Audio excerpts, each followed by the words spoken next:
Hola Guillermo. Hola, ¿qué tal? Tener la oportunidad de hablar contigo y pues desde Cervus te queremos saludar y darte la bienvenida a esta entrevista. Muchas gracias por el espacio y sobre todo por el diálogo. Excelente. Y para comenzar directamente con la primera pregunta y para saber más de ti, cuéntanos quién es Guillermo Villarreal. Guillermo Villarreal es un abogado, es padre de familia, tengo un hijo de 1 año 5 meses, tengo maestría en Derecho Civil y Familiar, soy maestrante en juicios orales y formo parte de una firma de abogados. Sobre todo he participado como consejero y vicepresidente de Arte y Cultura. El tema del arte y la cultura pues es un tema que me apasiona y sobre todo he sido un promotor constante del arte en Jalisco. Prácticamente ese soy yo. Perfecto. ¿Cómo te involucraste en el camino de la política? Mira, yo creo que es un tema que lo tengo desde niño,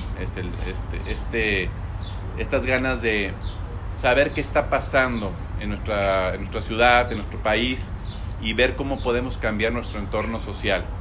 Es decir, primero es ser espectador y estarte informando realmente, leer mucho de historia para saber qué ha pasado con el país, pero sobre todo el ver cómo tú puedes intervenir para cambiar esto.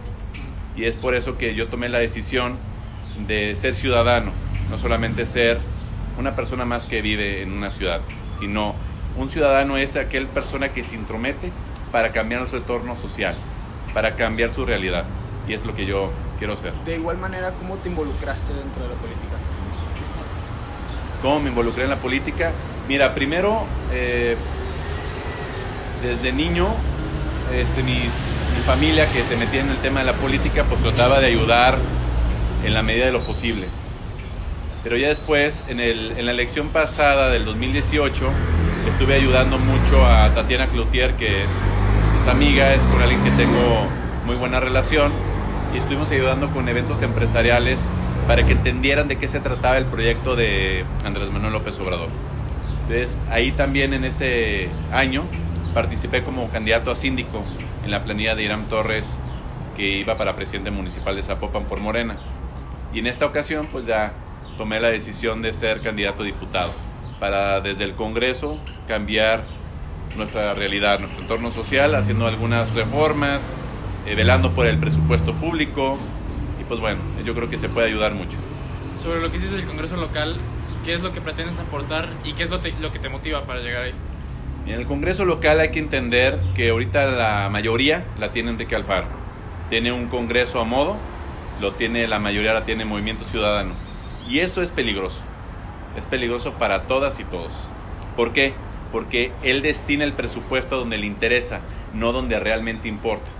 Entonces yo quiero llegar primero al Congreso para hacer un contrapeso, para velar por los intereses de las y los jaliscienses.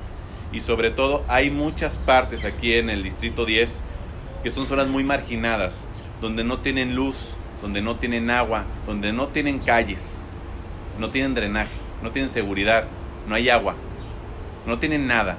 Entonces, ¿qué pasa? Que el presupuesto público lo destinan a otros lados, por ejemplo, a un periférico. Y no digo que el periférico no sea importante, simplemente no es prioridad. La prioridad de todos nosotros es el agua, que es un elemento vital, es un derecho humano.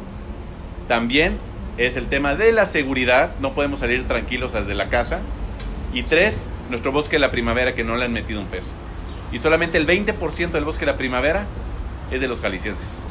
Si me permites que profundice un poco nada más en esa pregunta, sobre lo que hablabas quizás de las mayorías, hablando de los congresos.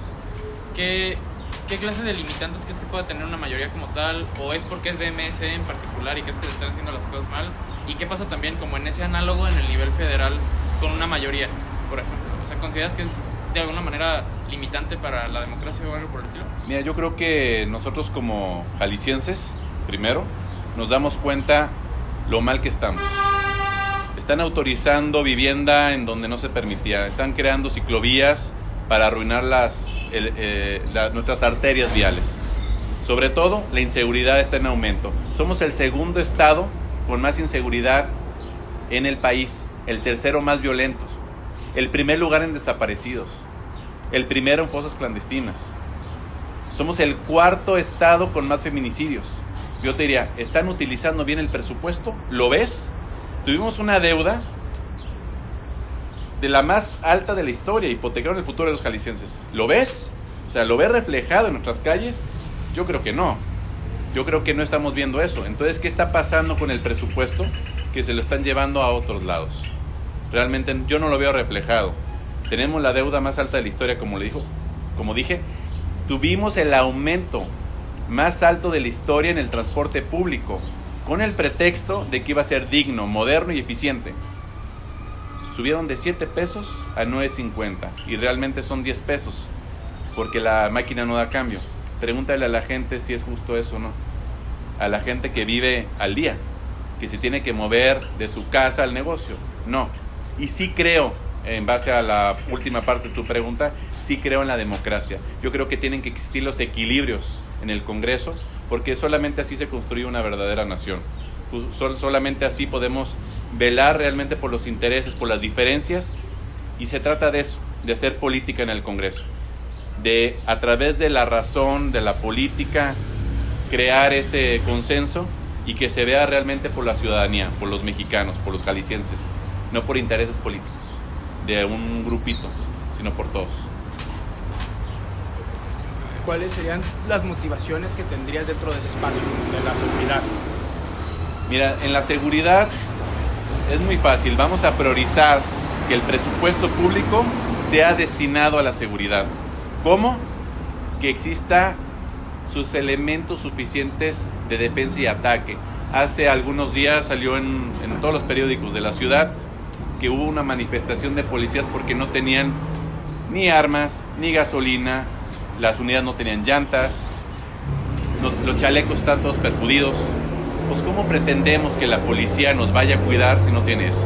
Pues necesitamos una policía con buen presupuesto, que tengan una capacitación internacional, sobre todo encaminada a los derechos humanos, a la protección de las mujeres, que existan controles de confianza bien establecidos y sobre todo que tengan los policías un seguro de vida amplio, por en caso de caer en combate, a la policía, a la familia de la policía no se le quede desprotegida. ¿Tú crees que alguien va a dar la vida por nosotros sin esos elementos de defensa y ataque, y que si cae en combate va a quedar su familia desprotegida? No, nadie.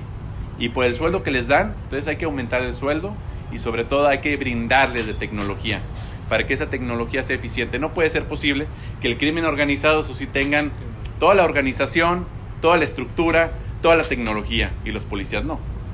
Entonces es totalmente asimétrico, ¿no? Entonces tenemos que balancear esto bien y darle la protección a nuestra policía para que realmente nos proteja. Proteger a quien nos proteja. Claro que sí. Cambiando un poco de tema, Guillermo, ¿crees que es necesario un nuevo pacto fiscal y por qué? Mira, el pacto fiscal que mucho se habla, ese fue aprobado en el sexenio de Felipe Calderón. Yo creo que sí se tiene que hacer un nuevo pacto fiscal porque creo que ya quedó fuera de la realidad que vivimos. Algunos estados sí necesitan mayor presupuesto, pero el tanto pacto fiscal que tanto se quejan fueron lo que ellos mismos en mayoría aprobaron. Estoy hablando del PRI, del PAN. Ellos lo aprobaron. Ese es el pacto fiscal que nos rige. Sin duda se tiene que hacer, pero no se tiene que hacer de una forma de querer separar los estados o confrontarlos con la federación. Más bien que propongan cómo. O sea, hacer una mesa de diálogo que propongan las formas de cómo hacer este nuevo pacto fiscal. Y es a lo que ha invitado el presidente López Obrador. Díganme cómo lo proponen. Pero lo que buscan es la politiquería, el choque, el golpe, no las propuestas. ¿Tienes alguna idea en particular? ¿Tú propondrías algo? No, yo creo que hay que dejárselo a los especialistas y sobre todo, yo te diría que ojalá que este pacto fiscal sí sea aplicado realmente, porque ya sabemos que la gran mayoría del dinero, de todos y de todas, se desvía a puras tonterías. Te voy a poner un ejemplo simplemente en Zapopan. En Zapopan, el 49% del presupuesto, y el 49% va a nómina. Teniendo toda la tecnología que tenemos ahorita, y se queda el 49% en nómina. Han aumentado 120% más la nómina. El 16% se va a donaciones a asociaciones civiles. ¿Lo puedes creer? O sea, se regala ese dinero. Y únicamente el 10.5% es para obra pública. Es totalmente desproporcionado, por eso no alcanza el dinero.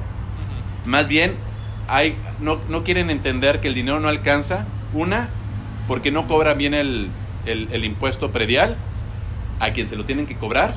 2, se hace puros gastos superfluos. Y 3, tienen una nómina grande, es un gobierno obeso. Entonces el dinero se queda en el mismo gobierno, es un gobierno ensimismado, es decir, no baja el dinero a la ciudad, se queda aquí. Y por eso lo andan contratando deuda. Por ejemplo, Zapopan duplicó la deuda. Somos el segundo municipio más rico de México y andamos contratando deuda. Es lo que diría, dinero sí hay, solamente que es mal aplicado. Sí, hablando en temas también de que el Distrito 10, pues igual hay mucha desigualdad en el país. ¿Cómo se piensa combatir la pobreza y las desigualdades que se están viviendo dentro del sistema o del Congreso? Mira, bien lo dices, en el Distrito 10 hay mucho contraste. Tenemos desde las zonas más privilegiadas hasta las zonas más marginadas. ¿Cómo se combate la pobreza? Yo creo que primero toda la gente quiere trabajar. El problema es cuando tienen un gobierno que los hostiga, que anda nomás yendo con ellos para ver cómo les clausura, para ver cómo los multa, para ver cómo les saca algo de dinero. Y eso me lo ha dicho la gente en la calle. Yo que sí he estado en la calle. Desde el día primero de mi campaña he estado en la calle en las zonas más marginadas. Y la gente me dice eso. ¿Cómo vamos a avanzar? ¿Cómo vamos a progresar si tenemos un gobierno represor que solamente anda fregando? Ahora, ¿cómo se combate esto? Yo creo que todos necesitamos de todos. Necesitamos mucho apoyo de los empresarios que le den oportunidad a los jóvenes para que les den esas prácticas. Necesita la gente practicar, sale de la universidad y no tienen espacios. Entonces, yo creo que podemos replicar mucho el programa Jóvenes Construyendo el Futuro y ampliarlo aquí en Jalisco para que exista más jóvenes con prácticas en empresas. Entonces, yo creo que es una forma de combatir la pobreza, dando oportunidades y que el empresario o el comerciante no se le hostigue, sino que se le apoye. Se le puede apoyar con estímulos fiscales y sobre todo con microcréditos que no tengan una tasa alta. Esto para que se puedan financiar, ¿no? ¿Cómo se vería eso desde el legislativo en particular? Pues bueno, se tiene que haber una buena coordinación, por ejemplo, con el municipal para ver cómo lo llevamos a cabo, pero sin duda sí se tienen que hacer algunas reformas y sobre todo ver cómo luchamos ahí en el Congreso para que exista ese presupuesto para este tipo de programas.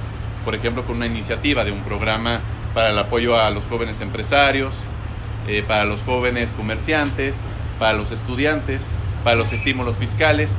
A fin de cuentas, esto se tiene que llegar a acuerdos ahí dentro del Congreso, ¿no? Y brevemente, digamos, para cerrar hablando de las propuestas que podrías tener, ¿cómo sería un modelo de desarrollo urbano ideal para ti, en pocas palabras?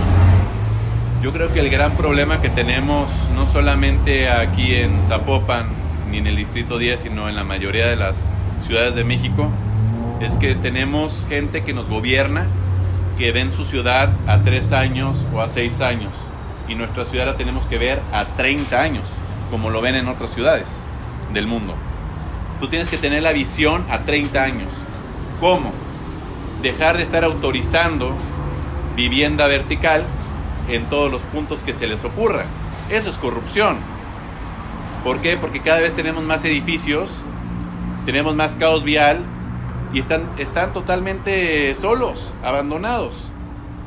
Pero luego se van a empezar a llenar de estudiantes, los empiezan a rentar y se hace un caos vial. ¿Qué necesitamos? Buena planeación, sobre todo de control. Que sí exista garantizar el agua. ¿Cómo pueden permitir desarrollos si no hay agua? ¿Cómo pueden permitir desarrollos si no están las arterias necesarias para el desahogo del tráfico? Eso es imposible. En cualquier ciudad de cierto nivel te la rechazarían. Y aquí parece que es competencia de cuántos permisos van a dar ahora en cada zona. Eso nos afecta a todos.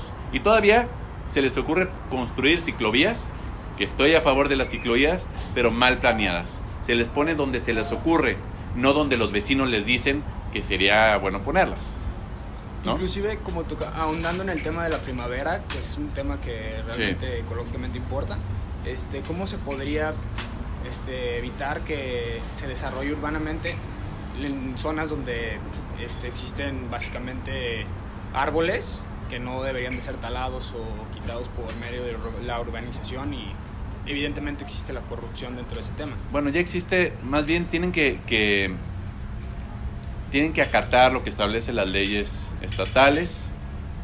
Más bien, sí, lo que necesitamos es que exista más tecnología aplicada en el bosque de la primavera. Y yo les quiero abundar mucho en el tema de la tecnología, porque es lo que necesitamos implementar desde el gobierno. Yo quiero hacer una verdadera reforma en la mejora regulatoria. ¿Qué es esto? Que tengamos trámites más rápidos a través de lo digital. Plataformas electrónicas, que tú puedas hacer un trámite rápido desde la comodidad de tu escritorio. No puede ser posible que si vas a exceso de velocidad, sí te llegue una fotoinfracción y te llegue por correo. Pero si quieres hacer un trámite, tienes que ir a la dependencia, formarte, pagar, luego te dicen vuelven 3 días o vuelven otros 4 días. Eso no puede ser, eso es burocracia. Y burocracia es igual a corrupción. Entonces, ¿qué necesitamos? Digitalizar, modernizar el gobierno. Y parte de esa modernización hay que llevarla al bosque de la primavera. ¿Cómo? Con esta modernización vamos a llevar drones que van a aventar semillas de encino y de pino para que se empiece a reforestar. Aunado a un grupo de personas, vamos a crear un programa que se llama Sembrando Vida, aquí en Jalisco, donde miles de jóvenes y miles de personas se dediquen a estar sembrando. Vamos a crear la reforestación más importante en la primavera, como nunca antes. Algo que han abandonado. Tú escucha bien lo que dicen las noticias, lo que dice el gobernador. Son puras: volvieron a incendiar el bosque de la primavera, se volvió a incendiar el bosque de la primavera, no podemos salir de nuestras casas. Pero ¿cuándo has escuchado? Estamos reforestando el bosque de la primavera. Hay que reforestarlo. Y la tecnología nos va a servir para saber cuáles son las zonas más calientes, para atacar esas zonas, para humedecer, con riegos inteligentes. No puede ser posible que para algunas cosas sí tengamos un gobierno moderno y para otras cosas tengamos un gobierno de 1990. Entendido. Sí, lógico. Claro. Entonces hay que aprovecharnos de la tecnología para hacer todos tener una ciudad más eficiente y sobre todo que nos cuiden más. Igual en el tema de la seguridad. Cámaras que sí sirvan, no como la que tenemos ahorita. O sea, cámaras que realmente sí sirvan para protegernos, para que estén bien cuidadas las zonas y sobre todo hablar bien con los vecinos. Porque los vecinos saben dónde roban, dónde se esconden, a qué hora salen. Hay que tener bien con todos los elementos tecnológicos. Simplemente esta entrevista ustedes la están grabando gracias a la tecnología. Gracias a la tecnología ustedes pudieron tener algunas clases o conferencias vía Zoom. Gracias a la tecnología. Hay que llevar eso al gobierno. ¿Por qué no lo quieren llevar? Porque eso es quitar nómina y es quitar compromisos. Claro.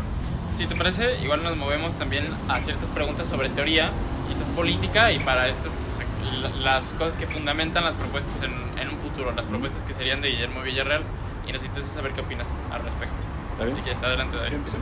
¿Qué opinión te merece la existencia de organismos constitucionales autónomos? Pues mira, yo creo que en ese aspecto podría funcionar bien siempre y cuando ese tema de la autonomía sea real, porque las autonomías son totalmente aparentes, siempre persiguen algún tipo de interés de grupos. Entonces es igual que los independientes o los organismos independientes o autónomos, siempre andan más bien balanceándose siempre a un grupo de intereses. Siempre y cuando sea bien aplicado, sea bien, que realmente sea autónomo, sí podría funcionar. Pero mientras tanto, si se persiguen intereses, que lamentablemente es como se llevan a cabo, es donde ya solamente queda en teoría, no en la práctica. ¿Compartes, Guillermo, la sonada opinión de Morena sobre el INE? ¿De cuál? Sobre que el INE no es realmente autónomo y que muchos candidatos, así como el presidente, ya han mencionado que, pues, que va a caer el INE, etc. ¿Compartes esa opinión? Mira, el INE, yo creo que a través de los años hemos visto cómo el Instituto Electoral ha ido transformándose y cómo sí ha sido imparcial en unos temas, o bastante parcial, dependiendo a quién le conviene. Yo creo, soy de las personas que creen en la democracia. Yo creo que el INE va a jugar un papel serio, porque tenemos ya ciudadanos que velan más por los intereses democráticos, y yo creo que la democracia la hacemos todos. Si tenemos gente realmente que sea comprometida en cuidar nuestra democracia, en cuidar nuestras elecciones, el INE va a hacer lo propio, porque el INE no es como un instituto aparte, como que si fuera de extraterrestres, ¿no? O sea, todos conformamos el INE, todos vamos a cuidar las casillas, nos necesitamos de todos para que estas elecciones sí sean justas, limpias y sobre todo apegadas a derecho. Entonces, al igual que el tema de la CNDH, ¿qué opinas también acerca de...? Yo creo que la Comisión Nacional de Derechos Humanos lo que requiere, y es mi punto de vista muy personal, necesita alguna medida coercitiva. ¿Por qué? Porque solamente la Comisión Nacional de Derechos Humanos emite recomendaciones. Entonces esas recomendaciones a la gente no le importan. Yo creo que sí tendría que tener alguna medida que pueda penalizar o sancionar que no se acate algo. O sea, tendremos que darle un poco de más fuerza a la Comisión Nacional de Derechos Humanos, para que realmente se velen los derechos de todas y de todos. No solamente quede como recomendación. Te recomiendo que hagas esto, te recomiendo que hagas aquello. Pero la verdad es que no lo hacen. Y lo único que sacan son estadísticas de quienes sí acataron las recomendaciones y quienes no. ¿Eso de qué te sirve? De nada, ¿no? ¿A partir de qué momento empieza la vida? Yo creo que la vida, si la hablamos desde el nacimiento, pues podría empezar para algunos. Para mí, lo voy a decir en una forma más filosófica. O sea, la vida empieza cuando uno realmente empieza a tomar sus propias decisiones, cuando uno deja de seguir lo que opinan los demás y empieza a hacer lo que uno cree. Para mí ahí empieza la vida. ¿Y en el sentido biológico, en el nacimiento? Bueno, ahí sí podríamos entrar a un debate que me quiero reservar, pero sí, para mí desde el nacimiento. Ok. Perfecto. Incluso, ¿qué opinas acerca de la presencia militar pues básicamente en conflictos de seguridad interna? Fíjate nada más, estábamos hablando hace ratito de que a la policía la tienen totalmente desprotegida. Pero no solamente eso, hay grupos del crimen organizado inmersos en la policía. ¿Te daría seguridad que te cuidara la policía así? No, a nadie. ¿Qué necesitamos? La Guardia Nacional puede ser un complemento para evitar que la policía que esté coludida con el crimen organizado, que digo, no son todas, pero muchas sí están coludidas, sin decir quiénes, sí se puede ser un contrapeso para cuidarnos. Lo que necesitamos los ciudadanos, lejos de que si es la Guardia Nacional o no es que nos cuiden realmente. Lo que quiere la gente es seguridad. No hay que politizar sobre ese tema. Más bien tenemos que realmente se brinde una seguridad, que se atienda bien a la policía con todos los elementos.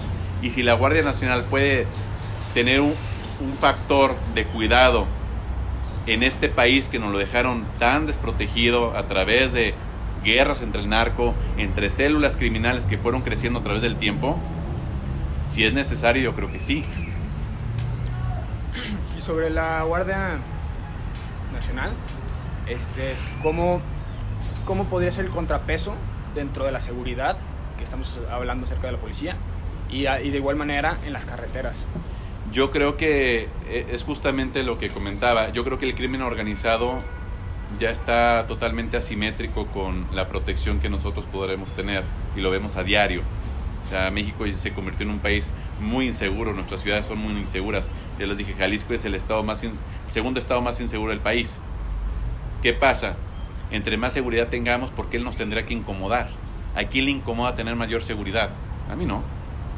A mí no me incomoda que si existe la Guardia Nacional nos proteja más. Le debería de incomodar a los criminales, que ya se está equilibrando la balanza, porque ellos sí han crecido, nosotros aquí no. Entonces, si tenemos mayor seguridad, mejor, porque lo que queremos es salir de nuestra casa y sentirnos seguros, dejar nuestro automóvil y no sentir que nos lo van a robar. que no nos van a robar en la casa, que no nos van a secuestrar. Entonces, entre mayor seguridad, yo diría, ¿a quién le incomoda? A nadie. Una pequeña pregunta más sobre ese contexto. ¿Crees que la Guardia Nacional tenga un mecanismo para prevenir las mismas corrupciones que mencionas quizás que suceden entre las policías? ¿O cómo tú ves diferente la Guardia Nacional de las policías o de otros elementos militares? Yo creo que tienen sistemas de disciplina mejor establecidos. Sobre todo, no son independientes de la jerarquía, digamos, de la policía municipal o estatal. Entonces ahí sí se puede hacer un contrapeso. Si hay un grupo de la policía, tienen alguna línea criminal, pues aquí ya tienen una que no.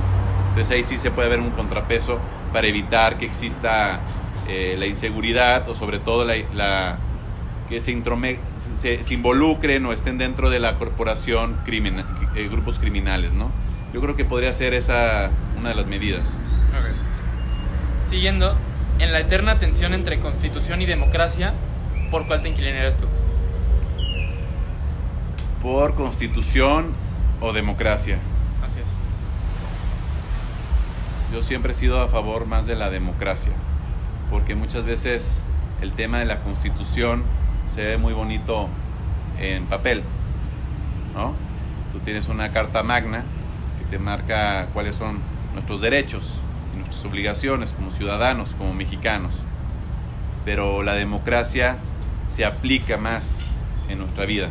Eso ya lo vivimos todos, sentirnos que estamos en demo, pueblo, kratos, gobierno, ¿no? En un gobierno de todos y para todos. O sea, que realmente exista ese gobierno de los mexicanos. Entonces yo eso sí lo veo más, extremos más la democracia. De acuerdo. Bueno, pasaríamos a también a qué papel crees que deben tomar los gobiernos en movimientos sociales. Ante movimientos sociales que podrían ser, por ejemplo, disruptivos, quizás, a lo mejor sonados últimamente, quizás, ¿no? Por ejemplo, manifestaciones, quizás el feminismo, familias de desaparecidos, y no porque sean realmente controversiales, pero porque generan encuentros entre gobierno y sociedad. Bueno, el gobierno necesita cumplir sus obligaciones constitucionales, ¿no? Que tienen que darnos a nosotros todos los elementos necesarios para poder vivir tranquilos, de que exista paz y tranquilidad, que no existan los monopolios, que tengamos la seguridad como ciudadanos de avanzar, de crecer en nuestra sociedad, que tengamos educación, lugares para hacer deporte y demás, ¿no? La recreación. Entonces, el papel del gobierno está muy claro. Más bien es que se pongan a hacerlo, porque la mayoría de las veces no lo hacen. En el tema de los movimientos son necesarios, porque es una forma de que grupos se expresen.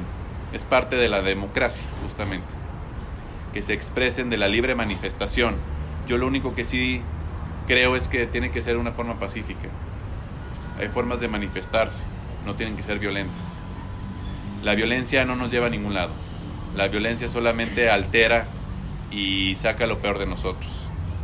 Las manifestaciones, al contrario, estoy a favor de ellas. Yo estoy justamente, podría decir, haciendo un movimiento en ir con la gente y pedir el voto, en presentarme. Es un movimiento que yo estoy haciendo con mi equipo.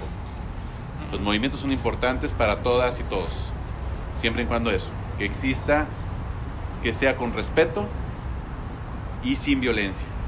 De acuerdo. Pasando un poco también a los temas de agenda, ¿tú crees en lo público? ¿Cuáles han sido cambios significativos que han sucedido desde 2018 a lo mejor hasta este 6 de junio que va a suceder? Los cambios significativos que hemos visto desde 2018 hasta ahora. Desde que llegó el presidente Andrés Manuel. Correcto, sí.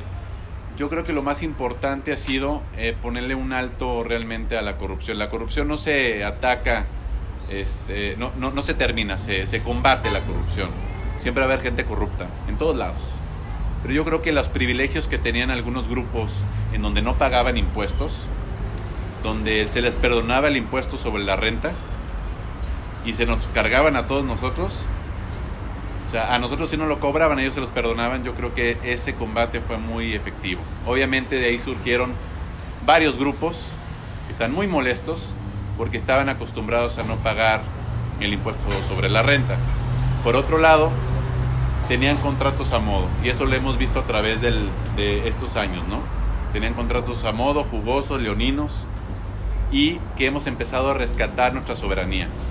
En el tema de Pemex, yo le preguntaba hace rato a tus compañeros cuándo habían escuchado sobre el huachicoleo. No se escuchaba, pero Pemex, gente de Pemex estaba coludida con ellos. Estaban tronando Pemex. Tenían negocios con esa venta ilegal de combustibles. Estaban tronando una de nuestras fuentes principales de ingresos del país, que es Pemex. Sobre todo, el peso se ha fortalecido. Dijeron que el peso iban a ser 30 pesos por dólar. Pues vea cómo está. Se ha controlado, a pesar de la reforma energética y que tengan ya la libre disposición de aumentar la gasolina, se ha controlado el precio de la gasolina. A pesar de la reforma energética, que dicho sea de paso, lo firmaron el PRI, el PAN y el PRD. Y uno de los compromisos del presidente López Obrador fue no hacer cambios a la reforma energética en los primeros 2 años. Estamos viviendo las consecuencias, porque ellos sí prometieron bajar el precio de la gasolina, bajar el precio de la luz, y ya sabemos que no es cierto. Y en cuanto a temas de la reformas constitucionales, yo creo que siempre ha habido, y se los pongo de tarea porque sí están haciendo mucho ruido con las reformas a la Constitución. Todos los presidentes han tenido un exceso de reformas a la Constitución. El menos que ha hecho reformas a la Constitución se llama Andrés Manuel López Obrador. Y sobre Andrés Manuel, si tuvieras que dar tu opinión sobre él en una palabra, por ejemplo, o en pocas, ¿cómo sería? Una palabra: honestidad. Honestidad. Lo pueden tachar de muchas cosas y no podemos estar de acuerdo con muchas, y en otras sí. Podemos estar a favor y en contra, pero no le pueden tocar una de que le demuestren que él es corrupto. Una sola. Y en calidad de su mandato, digamos, ¿cómo te parece? Yo creo que en su calidad de mandato es una persona que sí está velando por los intereses de los mexicanos. A mí me parece increíble cómo ahora muchos se rasgan las vestiduras y ahora sí les interesa. Qué bueno que les interese, porque antes no les interesaba. Pero gobiernos corruptos, los anteriores, que estaban vendiendo nuestro país, estaban vendiendo nuestros bienes, se están acabando el país, nos están aumentando los impuestos como nunca antes. Y ahora, a pesar de todas esas crisis que hemos pasado, ha mantenido la estabilidad del país a pesar de la pandemia. A pesar de la pandemia. al igual, ¿crees que la cuarta transformación tiene elementos perfectibles o perfectos en algún sentido? Nada es perfecto. Nada es perfecto. Ninguno somos perfectos. Y nunca podemos estar a favor de todo lo que se hace. Hay errores. Somos humanos. Hay que ser críticos también del gobierno. Hay cosas que sí se equivoca y cosas que realmente sí son plausibles. Pero es parte de los gobiernos, ¿no? ¿Qué elementos primero atenderías sobre las áreas de oportunidad en el mandato de Morena? Mira, yo sobre las áreas de oportunidad de Morena, o sea, como partido, yo no te podré decir porque... No, como gobierno. Ah, como gobierno. Ajá. Entonces ya ahí no entra Morena. No, pero la cuarta transformación. Bueno, pero hay que diferenciar, ¿no? Morena no está en el gobierno. Sí hay que... Cuando llega uno al gobierno ya no hay partido. Entiendo. Bueno, digamos, en el gobierno de Andrés Manuel. Yo creo que la oportunidad es que realmente nos transformemos como sociedad a ser realmente responsables en lo que nos corresponde. Es decir, luego andamos viendo nuestros amigos o conocidos o familiares que andan viendo cómo no pagar impuestos, andan viendo cómo sacar el trámite por debajo del agua, andamos viendo cómo hacer corrupción. Yo creo que es un mensaje claro que ya estuvo bueno que no asumamos ese papel. Y es un área de oportunidad de ser todos honestos, de no caer en la corrupción, porque la corrupción puede ser muy cómoda, pero le haces un gran daño a la sociedad. Y lo digo muy cómoda porque vas a adquirir rápido el trámite, rápido la licencia, y no es así. Mejor hay que hacer mecanismos, como dije, de la forma tecnológica para evitar la corrupción. que sea más rápido sin tanto contacto con las personas, ¿sabes? Y siguiendo sobre los temas ejecutivos, ¿consideras que Enrique Alfaro ha cumplido con su objetivo de refundar Jalisco? Yo creo que nos ha refundido más que refundado. No, yo creo que es justamente por eso es importante los equilibrios en el Congreso, para que no tenga esa mayoría tan cómoda que la tiene. A ver, yo le diría, prometió no endeudar Jalisco y tenemos la deuda más alta de la historia. Hipotecó el futuro de los jaliscienses. 2, prometió comprar el Bosque de la Primavera. ¿Lo compró? No. Prometió cuidar el tema del agua, porque el problema del agua es un tema que ya viene desde hace sexenios atrás. El problema es que ni Emilio González Márquez, ni Aristóteles, ni Alfaro le han metido dinero sustantivo al problema del agua. Lo han dejado como... ¿Y por qué? Porque no es un tangible electoral. Eso no te da votos. Te da votos mejor construir un periférico, arreglarlo. Pero te diría, eso no es prioridad. A mí se me hace que el problema de Enrique Alfaro es que no asuma su responsabilidad como mandatario, que quiera buscar culpables, hasta nosotros mismos, en no atender las medidas de la pandemia. Nos ha insultado a todos los jaliscienses diciendo que somos unos irresponsables, pero él sí puede irse a echar unos vinos con una pizza y él es, se vale, también se vale. Bueno, entonces se vale sí o se vale no. Yo creo que tiene que atender realmente con seriedad los problemas de Jalisco. No puede ser posible que tengamos estos problemas en el Bosque de la Primavera, en el agua, en la salud, en la seguridad. Y en la salud, tanto reclamo que dicen que hace falta medicamentos. Hay que dar las gracias a Alfaro, porque él prometió que íbamos a tener medicamentos, porque no se quiso adherir al INSABI. Entonces ahí están los resultados. Tocando el tema del agua potable, ¿cómo podríamos, nosotros ayudar, o en este caso también, tú, como político, más que nada, ya que llegues, si en algún momento se llega a progresar, ¿cómo cambiaríamos ese escenario? Mira, justamente ayer firmé un convenio con un grupo de empresarios de la construcción, y es una asociación que quiere llevar a cabo un plan de captación de agua de lluvia. Entonces ayer firmé ese convenio porque es una prioridad. Como dije anteriormente, tenemos que buscar nuestra ciudad a 30 años, no a 3 ni a 6. Entonces hay muchos problemas aquí, desde la educación de cómo manejamos el agua, que existe mucho desperdicio, pero también tenemos un sistema obsoleto, ya viejo, que es la fuga de aguas. Somos una de las ciudades que más fugas tenemos. Tenemos que tener filtros de agua para poderlo reutilizar, y sobre todo se tiene que invertir en pozos de agua en algunas zonas donde realmente llevan meses sin agua. Entonces, el problema, aparte de que no tenemos captadores pluviales, ¿no? Yo creo que tenemos que obligar, por ejemplo, a algunas torres, a algunos edificios que tengan ese proceso de captación de agua pluvial para reutilizar el agua. Tenemos que tener mucha educación de eso si queremos salvar y no queremos seguir con este problema del agua. Porque ya veo que para el gobierno de Jalisco esto no es prioridad. Es más prioridad una toda máquina, un periférico bonito. El problema del agua es serio, es un elemento vital. Imagínate en una pandemia como la tenemos y sin agua. De igual manera, los temas de la electricidad, los apagones y todo eso que viene procesando desde antes, el tema del gobierno. No sé si ahí tendría que haber también un tema a tratar en el tema de electricidad y pues incrementos en tanto a nivel local como a nivel federal. Bueno, a ver, en el tema, vuelvo a la reforma energética, ¿no? Vuelvo a las concesiones que se otorgaron a empresas españolas como Iberdrola. Entonces, en ese problema de lo que sufrimos ahorita con todos los temas de la reforma energética, ahí están las consecuencias de su bonito pacto por México. Sí tenemos que hacer un cambio a ese pacto. El problema es que los empresarios, si por sí ese grupo de empresarios están muy enojados, se van a enojar más.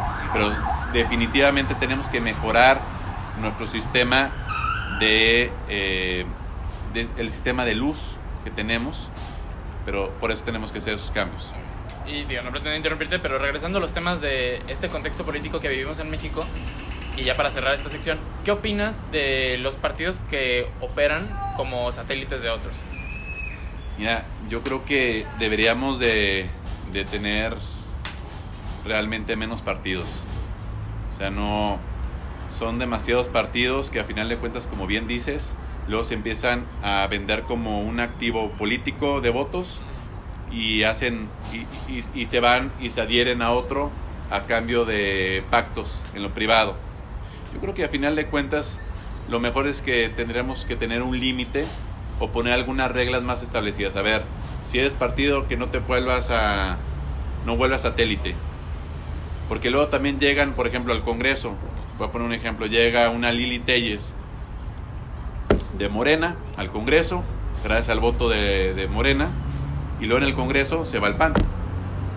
Entonces hay que hacer varios cambios ahí. Eso le compete más bien al diputado federal, que se puedan debatir esos temas, pero sin duda es necesario. Yo creo que nos afecta mucho, sobre todo en el presupuesto, y sobre todo la gente ya se cansó de ver tantos partidos. Oye, simplemente aquí en esta elección local tenemos 13 partidos políticos. Sí. Son muchos. Claro. Sí. Y en nuestra última sección como tal de preguntas, bueno, más bien conceptos, nos interesa que al momento de nosotros decirte un concepto, nos respondas a lo mejor en unas 5 palabras qué es lo que opinas sobre él. ¿Te parece? 5 palabras. Empecemos. Democracia. Libertad, tranquilidad, visión, ciudadanos, mexicanos. De igual manera, el neoliberalismo. Corrupción, privilegios, privatización, enriquecimiento, delito. Familia. Amor, paz, tranquilidad, unión,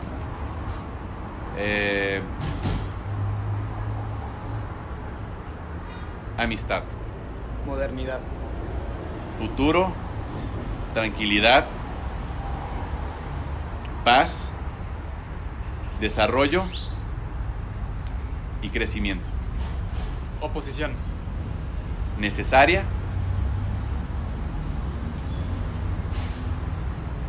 débil, irresponsable, oportunista, esperanza. Libertad. ¿Qué? La libertad. Libertad. Libertad. Yo creo que libertad podría ser paz, puede ser. No necesariamente tienen que ser 5 palabras individuales, sino que nos puedes dar tu opinión o una definición del concepto. Una opinión.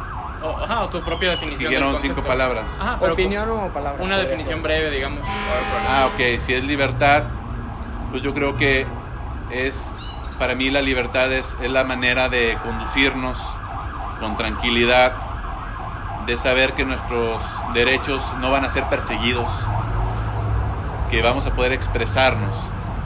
Necesitamos mucha libertad, sobre todo en todos los aspectos, no solamente en la creencia religiosa o la preferencia sexual, sino también en la política, ¿no? Que podamos dialogar, que exista esa paz de poder hacerlo sin ataques. Progresismo. El progresismo es necesario para todos, ya que nos lleva a una etapa a futuro. Es lo que nos lleva en el desarrollo. Hay que mirar siempre para adelante. El conservadurismo. El conservadurismo yo creo que ya no aplica actualmente. Los conservadores tienen que entender que queremos una sociedad más libre y conservar aquello que no va conforme al progresista, que no va al progresismo, al desarrollo, es quedarse en el pasado. O sea, el conservador va a querer que todos se mantengan su status quo, mientras nuestra sociedad avanza, nuestra sociedad quiere más libertades, nuestra sociedad quiere más derechos. no reprimir esos derechos. Pueblos originarios. Necesitan de todo nuestro apoyo, respeto y sobre todo ayuda. Los pueblos originarios es un orgullo de todos porque son nuestras raíces. No puede ser posible que en algunos países los pueblos originarios sí sean materia de orgullo y aquí algunos los menosprecien. Los tenemos que sacar de ahí y ponerlos como elemento de orgullo. Son nuestro origen. Es lo más valioso que tenemos. ¿Y sobre la pluralidad? Bueno, la pluralidad, pues yo creo que sí es importante que tengamos esa diversidad, esos equilibrios. Sobre todo, hay que mantener ese amplio escenario de ser más incluyentes en lo totalitario, ¿no? Y finalmente, Guillermo, de parte de Servus, queremos invitarte a una iniciativa a la que llamamos Compromiso por la Democracia, donde platicamos con los candidatos sobre si se comprometen a visitar una vez al mes las colonias de sus distritos. ¿Qué te parece? Yo creo que, como les comentaba a tus compañeros, es muy poco eso. Yo tengo el compromiso y ese compromiso lo hago todos los días con las y los ciudadanos que visito. Yo voy a regresar a las colonias y voy a estar avisando en qué colonias voy a estar una vez por semana. O sea, voy a estar entre semana, se tiene que estar cerca de la gente. Te tienen que estar siguiendo, viendo, no solamente en campaña, que es parte de los grandes reclamos. Entonces una vez al mes se me hace muy poco, pero pues si de eso se trata así, solamente que yo lo voy a hacer cada semana. De acuerdo. Pues nos da mucho gusto, Guillermo, y también haberte tenido aquí con nosotros. Gracias a ustedes.